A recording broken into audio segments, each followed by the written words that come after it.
বাংলাদেশে কোনো রকমের মফ কালচার আর থাকবে না। মাননীয় স্পিকার, ব্রুট মেজরিটি সবসময় বিপজ্জনক। অতীতেও আমরা সংসদে যখন ব্রুট মেজরিটি দেখেছি সেটা পরিণতি খুব ভালো হয়নি। মাননীয় স্পিকার, সে কারণে আমি বিনীতভাবে বলি, আমাদের সম্পূরক প্রশ্নের বিধিনিষেধ যদি এত কড়াকড়ি ভাবে করেন তাহলে আমরা কি করে মন্ত্রী পরিষদকে জবাবদিহিতার আওতায় আনবো? মাননীয় সদস্য, এটা এই অবস্থান থেকে করা হয়নি। We are abide by the rules and regulations of the parliamentary procedure, and I am hereby to declare that I cannot go beyond the procedure. I understand মাননীয় স্পিকার, কিন্তু তারপরেও একটু যদি উদার হই তাহলে বোধহয় ভালো হয়। আমাদের মাননীয় স্বরাষ্ট্রমন্ত্রী, উনি অত্যন্ত দক্ষ যোগ্য ব্যক্তি। উনি সংবিধান যেমন ভালো জানেন, আমি নিশ্চিত উনি ওনার মন্ত্রণালয়ের ব্যাপারেও অনেক বেশি জানেন। সে কারণেই একেবারে সম্পূরক প্রশ্ন ঠিক ওই মূল প্রশ্নের আঙ্গিকে না হলেও আমি মাননীয় স্বরাষ্ট্রমন্ত্রীর দৃষ্টি আকর্ষণ করে বলছি, বাংলাদেশের মানুষের কপাল এমন যে মরার উপর খাড়ার ঘা সব সময়ই থাকে। দীর্ঘ 15 বছর গুম, বিচার বহির্ভূত হত্যা, হেফাজতে নির্যাতন, নেতাকর্মীদের ধরে নিয়ে গিয়ে পা ভেঙে ফেলা, অসুস্থ করে দেওয়া, এই কালচার ছিল।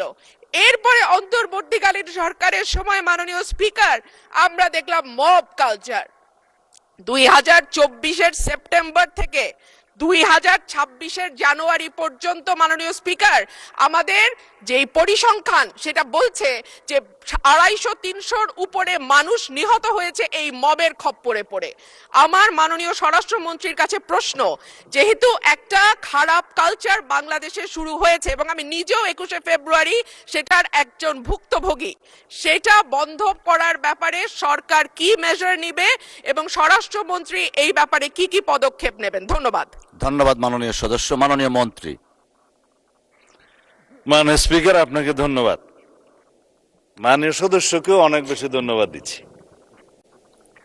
এই মব কালচারের ইস্যুটি একটা ডিফারেন্ট ডিবেট, আলাদা ডিবেট হতে পারত।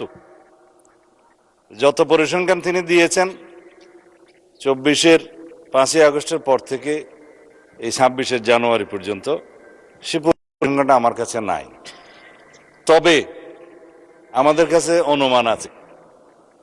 আমরা সরকারের দায়িত্ব পেয়েছি, আমি এটা ক্ষমতা বলতে চাই না, আমরা এই রেসপন্সিবিলিটিটা পেয়েছি। এই দায়িত্ব নেওয়ার পর থেকে আজকে আমরা প্রায় 45 দিনও এখনো হয় নাই, 1.5 মাস হয় নাই। এর মধ্যে ঠিক মব নয়, মবের মতো, কারণ এখানে ডেফিনিশন আলাদা করতে হবে। কোনটা গাইবান্ধার পলাশবাড়িতে থানায় গিয়ে হামলা, সেটা কি মব হবে? নাকি কোনটা 21শে ফেব্রুয়ারিতে মাননীয় সদস্যের উপরে হামলা হয়েছে সেটা কি মব হবে? নাকি উত্তরা একটা বিজনেস সেন্টার, উত্তরা স্কোয়ার সম্ভবত নাম, সেখানে ঘেরাও করে দোকানপাট ভঙ্গ করেছে, সেটা কি মব হবে? সবকিছুকে মব বলা ঠিক হবে না। কিছু আছে সংগঠিত পরিকল্পিত অপরাধ, তার বিরুদ্ধে মামলা হয় এবং সেটা তদন্ত হয়, গ্রেফতার হয় এবং বিচারের জন্য সুপর্দ করা হয়। কিন্তু স্পষ্ট উচ্চারণ আমরা করেছি দায়িত্ব নেওয়ার পরে, বাংলাদেশে কোনো রকমের মব কালচার আর থাকবে না। রাস্তাতে যে কোনো দাবি নিয়ে মহাসড়ক সড়ক অবরোধ করে দাবি আদায়ের যে প্রবণতা ইন্টারিম গভর্নমেন্টের সময় দেখা গিয়েছে, ক্ষেত্র বিশেষে সেই গভর্নমেন্টের দুর্বলতার কারণে ইন্সপায়ার্ড হয়েছে, সেটাকে আমরা আর কখনো অ্যালাউ করব না। গণতান্ত্রিক প্রক্রিয়া হিসেবে দাবি থাকবে, সেই দাবির জন্য সংশ্লিষ্ট কর্তৃপক্ষের কাছে, মন্ত্রণালয়ের কাছে, ডিপার্টমেন্টের কাছে অবশ্যই দাবিনামা স্মারকলিপি দেয়া যাবে।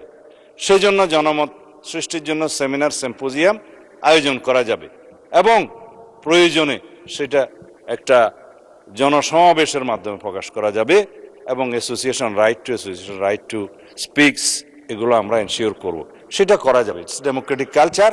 কিন্তু মবের মাধ্যমে যেন আমরা সবাই এই সমস্ত দাবি আদায়ের প্রবণতা থেকে বেরিয়ে আসি।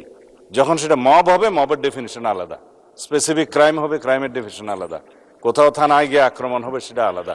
আমি এই প্রসঙ্গটা এখানে তুলছি না, কারণ এটা একটা রাজনৈতিক বক্তব্য তখন হয়ে যাবে। কোনোদিন যদি সেই বিষয়ে কেউ নোটিশ দেয় সেটা করব, অথবা আমারও ইচ্ছা আছে 2-1 দিন পরে 300 বিধিতে আমি একটা বিবৃতি দেব। ধন্যবাদ মাননীয় স্পিকার।